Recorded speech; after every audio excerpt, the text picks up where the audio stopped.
Hello student, welcome to our channel S education. आज के session में हम सेल से रिलेटेड कुछ इंपॉर्टेंट क्वेश्चंस को डिस्कस करने वाले हैं। सेशन स्टार्ट करते हैं। पहला क्वेश्चन देखते हैं, कोशिका की खोज सर्वप्रथम किस वैज्ञानिक ने की। पहला क्वेश्चन आपका ये है। पहला ऑप्शन है इस क्वेश्चन का सिलीडन एंड स्वान ने, दूसरा है विर्चो, तीसरा है अरस्तु, चौथा है रॉबर्ट हुक। जो इसका करेक्ट आंसर है वो है आपका रॉबर्ट हुक। रॉबर्ट हुक ने किया है 1665 ईस्वी में कोशिका की खोज की, और रॉबर्ट हुक ने कोशिका की पतली काट का अवलोकन किया, जिसमें उन्होंने छोटे छोटे प्रकोष्ठों को देखा जो क्या है मधुमक्खी के छत्ते जैसे प्रतीत होते थे, और जो ये प्रकोष्ठ थे ये आपकी सूक्ष्मदर्शी द्वारा देखे गए थे, और इन्हीं प्रकोष्ठ को क्या है रॉबर्ट हुक ने सेल कहा था। ठीक है, नेक्स्ट जान लेते हैं सिलीडन और स्वान के बारे में। सिलीडन और स्वान ने क्या किया था, आपका कोशिका सिद्धांत दिया था, और विर्चो ने क्या किया था, आपका कोशिका विभाजन के बारे में आपका विर्चो ने दिया था। अरस्तु क्या है, आपके फादर ऑफ बायोलॉजी हैं आपके अरस्तु, यानी कि जीव विज्ञान के पितामह कहलाते हैं। नेक्स्ट क्वेश्चन देख लेते हैं। नेक्स्ट क्वेश्चन क्या कहता है, कोशिका का अध्ययन क्या कहलाता है। आपको ये बताना है कि कोशिका का अध्ययन क्या कहलाता है। फर्स्ट ऑप्शन है मॉर्फोलॉजी, सेकंड है साइटोलॉजी, चौथा है एंथोलॉजी, और आपका तीसरा है एंथोलॉजी, और चौथा है एंटोमोलॉजी। इसका करेक्ट आंसर हो जाएगा आपका साइटोलॉजी। साइटोलॉजी में कोशिका से रिलेटेड जितने भी पक्ष होते हैं उनका अध्ययन किया जाता है। जान लेते हैं मॉर्फोलॉजी के बारे में। मॉर्फोलॉजी में क्या होता है, मॉर्फोलॉजी में आपका प्राणियों तथा पौधों की जो संरचना होती है, उनका जो रूप होता है, उनका जो आकार होता है, उसका अध्ययन क्या है आपका मॉर्फोलॉजी में किया जाता है। एंथोलॉजी में आपका किया जाता है पुष्पों का अध्ययन। ठीक है, एंथोलॉजी में आपका पुष्पों का अध्ययन किया जाता है, यानी कि फूलों का अध्ययन किया जाता है। और एंटोमोलॉजी में आपका कीटों से रिलेटिव होता है, एंटोमोलॉजी कीटों का अध्ययन किया जाता है। नेक्स्ट क्वेश्चन देखते हैं। नेक्स्ट क्वेश्चन क्या कहता है। नेक्स्ट क्वेश्चन है आपका कोशिका की रचना जंतु कोशिका, कौन सी रचना जंतु कोशिका को वनस्पति कोशिका से विभेदित करती है, यानी कि कौन सी रचना है जो आपकी जंतु कोशिका को पादप कोशिका से अलग करती है। पहला ऑप्शन है आपका राइबोसोम, दूसरा है माइटोकॉन्ड्रिया, तीसरा है गोल्गी, चौथा है आपका सेंट्रियोल। तो इसका करंट आंसर है आपका सेंट्रियोल। बाकी जो माइटोकॉन्ड्रिया, राइबोसोम, गोल्गी है वो आपकी जंतु कोशिका और पादप कोशिका दोनों में होती है। ठीक है, 4 नंबर के क्वेश्चन को देख लेते हैं क्या बोलता है। 4 नंबर का क्वेश्चन है आपका, कौन सा अंगक कोशिका की आत्मघाती थैली कहलाता है। आत्मघाती थैली या आत्महत्या की थैली क्या कहलाता है। तो पहला ऑप्शन आपका माइटोकॉन्ड्रिया, दूसरा है राइबोसोम्स, तीसरा है लाइसोसोम, चौथा है आपका केंद्रक। इसका जो करेक्ट आंसर है वो होगा आपका लाइसोसोम, यानी कि option number C. Option number C आपका क्या है, करेक्ट आंसर है। तो इसको लाइसोसोम को आत्महत्या की थैली क्यों कहते हैं, इसलिए कहते हैं क्योंकि जो कोशिका के अंदर जो आने वाले पदार्थ होते हैं, जो बाहरी पदार्थ होते हैं, जैसे बैक्टीरिया हुआ आपका, भोजन हुआ आपका, जैसे पुराने अंगक हुए, वो क्या है उनको क्या है छोटे छोटे टुकड़ों में क्या है तोड़ देता है। और लाइसोसोम क्या होता है आपका बहुत शक्तिशाली पाचनकारी एंजाइम भी होता है। ये जो है आपके सभी कार्बनिक पदार्थों को तोड़ सकने में सक्षम होता है, इसलिए क्या है इसको लाइसोसोम को आत्महत्या की थैली कहा जाता है। माइटोकॉन्ड्रिया के बारे में जान लेते हैं। माइटोकॉन्ड्रिया क्या है। माइटोकॉन्ड्रिया आपका पावर हाउस ऑफ सेल होता है। लाइसोसोम क्या है आपका, इसको बोलते हैं प्रोटीन की फैक्ट्री, और केंद्रक में आपके डीएनए निर्माण होता है। ठीक है, नेक्स्ट क्वेश्चन देख लेते हैं। नेक्स्ट क्वेश्चन है आपका 5th नंबर का, क्या बोलता है कोशिका में राइबोसोम्स का मुख्य कार्य क्या है। आपको main function of ribosomes in cell ये बताना है। तो पहला ऑप्शन आपका उत्सर्जन, दूसरा है प्रोटीन संश्लेषण, चौथा है आपका भोजन का ऑक्सीकरण, तीसरा है भोजन का ऑक्सीकरण, चौथा है आपका भोजन का संश्लेषण। तो इसका जो करेक्ट आंसर है वो हो जाएगा आपका प्रोटीन संश्लेषण। राइबोसोम में प्रोटीन का संश्लेषण होता है।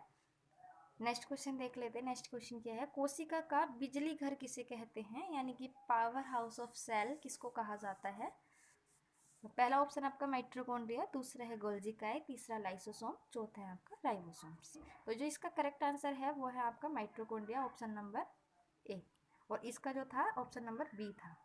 ठीक है, गोल्गी क्या होता है आपका, गोल्गी को हम यातायात प्रबंधक भी कहते हैं, और लाइसोसोम आपने जान ही लिया है आत्मघाती थैली होती है, राइबोसोम भी आपने जान लिया है प्रोटीन फैक्ट्री होती है राइबोसोम्स। ठीक है, नेक्स्ट क्वेश्चन है आपका नेक्स्ट क्वेश्चन क्या कहता है, कोशिकाओं की ट्रैफिक पुलिस किसे कहा जाता है? अभी अभी जस्ट मैंने आपको बताया है, यातायात प्रबंधक। तो इसका आंसर तो आप लोग समझ ही गए होंगे, Golgi body, option number A. ठीक है, कोशिका की ट्रैफिक पुलिस मिले क्वेश्चन आपको, या यातायात प्रबंधक आपको क्वेश्चन मिले, तो वो गोल्जी बॉडी ही होती है।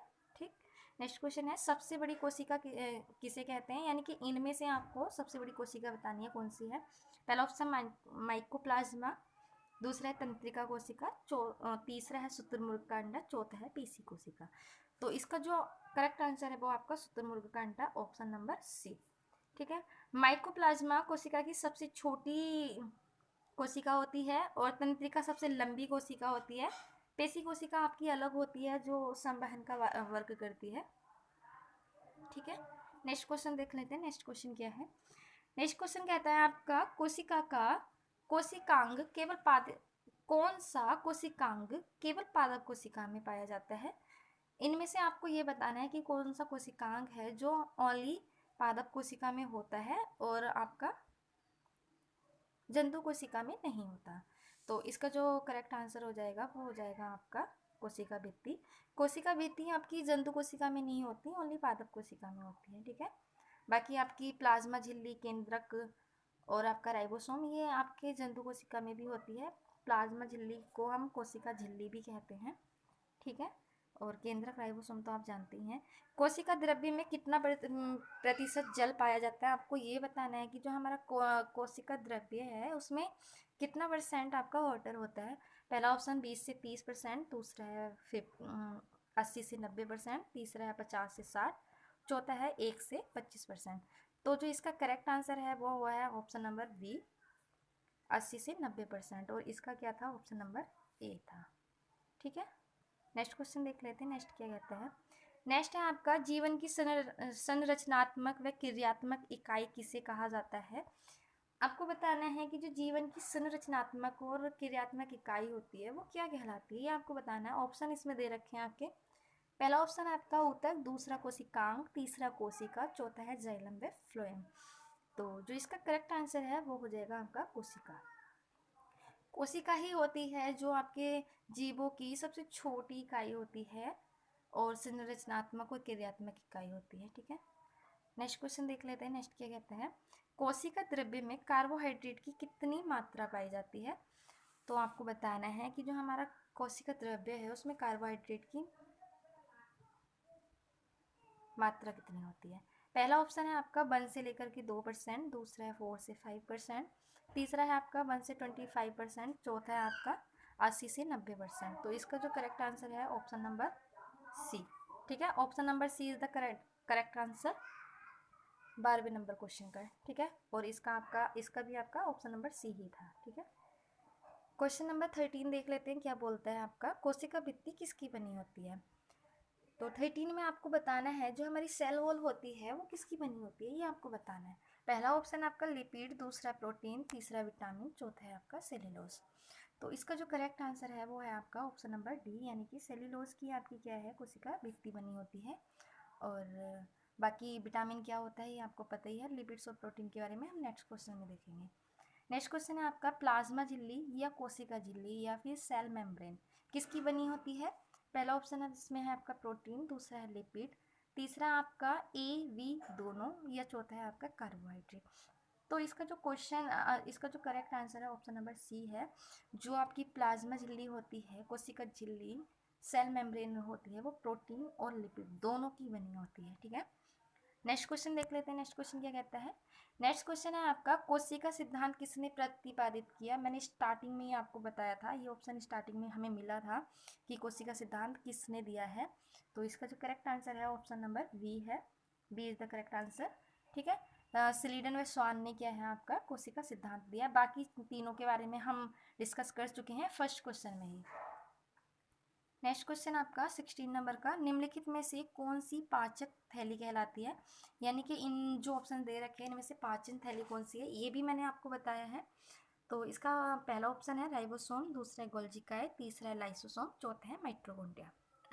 तो ये जो इसका करेक्ट आंसर है वो है आपका option number C, C is the correct answer. ठीक है, लाइसोसोम को ही पाचन थैली कहा जाता है और राइबोसोम आपकी प्रोटीन फैक्ट्री होती है, गोल्गी का एक ट्रैफिक पुलिस होता है, माइटोकॉन्ड्रिया पावर हाउस होता है, ठीक है। नेक्स्ट क्वेश्चन आप देख लेते हैं। नेक्स्ट क्वेश्चन क्या है 17 नंबर का। नेक्स्ट क्वेश्चन है आपका, कोशिका के मुख्य अंग कितने प्रकार के होते हैं, यानी कि कोशिका में कितने प्रकार के मुख्य अंगक होते हैं। वैसे तो बहुत सारे होते हैं, लेकिन आपको मेन बताना है कि मेन कौन कौन से हैं। पहला ऑप्शन आपका 2, दूसरा है 3, चौथा है तीसरा है 4, चौथा है 1। तो इसका जो करेक्ट आंसर है वो आपका ऑप्शन नंबर बी, ठीक है। बी ऑप्शन नंबर इसका करेक्ट आंसर है। 18 नंबर क्वेश्चन देख लेते हैं। 18 नंबर क्या कहता है। 18 नंबर में है, कोशिका कितने प्रकार की होती है। तो इसका पहला ऑप्शन आपका 3 है, दूसरा ऑप्शन 2 है, तीसरा ऑप्शन आपका 4 है और चौथा ऑप्शन आपका 5 है। तो इसका जो करेक्ट आंसर है वो option number B, B is the correct answer, ठीक है। 2 प्रकार की होती हैं आपकी कोशिकाएं, एक यूकेरियोटिक होती है, एक प्रोकैरियोटिक होती है। नेक्स्ट क्वेश्चन देख लेते हैं। नेक्स्ट क्वेश्चन क्या कहता है। नेक्स्ट क्वेश्चन है आपका, हरित लवक कौन सी कोशिकाओं में पाया जाता है। आपको बताना है कि जो हरित लवक है वो कौन सी कोशिकाओं में पाया जाता है। ऑप्शन नंबर फर्स्ट है जंतु कोशिका, ऑप्शन नंबर 2 है उत्तर, ऑप्शन नंबर 3 है ए और बी दोनों, और ऑप्शन नंबर डी है आपका चौथा पादप कोशिका। तो जो हरित लवक है आपका वो आपकी पादप कोशिका में होता है, डी ऑप्शन नंबर करेक्ट है। जंतु कोशिका में नहीं होता है और ऊतक में भी नहीं होता है, ठीक है। और सी तो आपका होगा ही नहीं। नेक्स्ट क्वेश्चन है आपका 20 नंबर का, कोशिका भित्ति की प्रवृत्ति कैसी होती है। आपको इनमें से बताना है कि कौन सी प्रवृत्ति की कोशिका भित्ति होती है। अर्ध पारगम्य होती है, स्वतंत्र पारगम्य होती है, पारगम्य होती है, इनमें से कोई नहीं, ठीक है। तो ये जो इसका करेक्ट आंसर है वो ऑप्शन नंबर सी है। सी इज द करेक्ट आंसर। पारगम्य होती है आपकी कोशिका भित्ति, ध्यान रखिएगा आप, ना तो अर्ध पारगम्य होती है ना स्वतंत्र पारगम्य होती है, और इनमें से कोई तो है ही नहीं, तो आपका पारगम्य होती है, ऑप्शन नंबर सी। आज के सेशन में बस इतना ही।